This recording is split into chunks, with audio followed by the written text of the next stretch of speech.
제59화 그 큰 걸 왜 달고 다녀요. 서결이 오빠 내각 후보자 중 첫 번째 낙마자가 발생했어요. 김인철 사회부 총리 후보자인데요.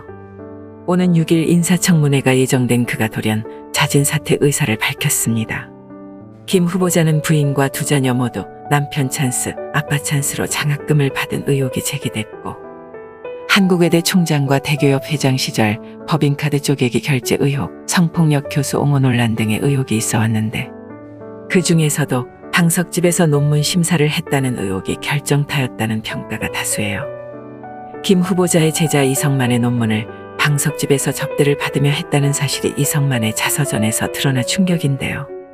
그의 자서전 비교하지 마라 하나뿐인 삶에서 그는 총 5번의 논문 심사 과정을 3번으로 단축할 수 있었다.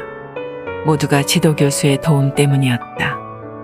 최종 논문 심사를 광화문에 있는 한식집에서 했다. 일명 방석집이라고 불리는 곳이었다면서. 우연히 논문 심사 이야기가 나왔는데 주인 마담이 최종 심사를 이곳에서 하면 어떻겠냐고 제안했다. 처음에는 논문의 통과 여부를 결정하는 장소로는 적절하지 않다 싶었다면서도 김인철 지도교수가 승낙했다고 했어요. 또 심사가 진행되는 중에 가벼운 차와 과일이 들어왔는데 주인 마담의 정성과 배려가 담겨 있었다. 마치 주인 마담이 박사 후보자 같았다며 방문을 열고 들어섰더니 주심이 이성만 박사 술 한 잔 받게라며 논문 통과를 알려주었다고 전했어요.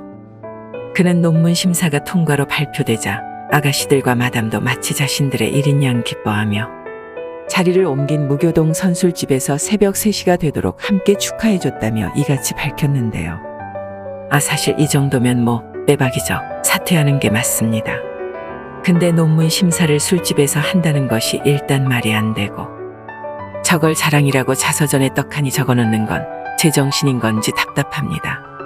숨기라는 게 아니라 쓸데없다는 거죠. 한편 우리네 삶은 민주당이 바라보는 무결점 사회와는 거리가 있습니다. 남자들 중에 룸에서 여자 끼고 놀지 않은 남자 보기 드물고, 소시적 패거리로 몰려다니며 경범죄에 준하는 놀이문화에 젖어보지 않은 사람도 드물죠. 다만 그런 사람이 공직에 들어가선 안 된다는 입장에는 동의하지만, 저렇게 도덕성 검증으로 일관하는 이번 인사청문회 민주당의 모습도 썩 보기 좋은 것은 아닙니다.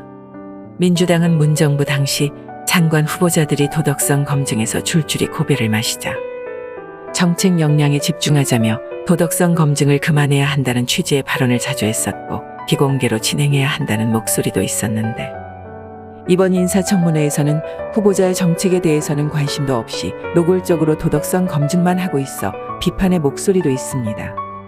어제 한덕수 총리 후보자에 대해서도 원래 고향인 전주가 아니라 서울로 해달라고 했다던지, 김앤장 고문으로 근무할 당시 정관예우를 받았다는 지적과 함께 인사청문위원인 자신에게 10수차례 전화를 시도했었다는 김의겸의 주장 등을 미뤄보면 한 후보자가 국회를 어떻게 끌어갈 것이라는 리더십에 대한 이야기는 없고, 오로지 신상털기, 도덕성 검증만 난무했다는 이야기도 나오고 있습니다. 좌빨들의 내로남불이 점점 도를 넘어서고 뻔뻔함의 극치를 달리고 있는 만큼 이번 김인철 후보자의 사태는 그래도 잘 선택했다는 생각이 들어요. 좌파 여러분, 2가지 중 하나를 골라주세요. 도덕성 검증은 해야 합니까? 안 해도 됩니까? 국회에서 요구하는 자료는 모두 제출해야 합니까? 아닙니까? 그럼 여러분들은 대답하겠죠.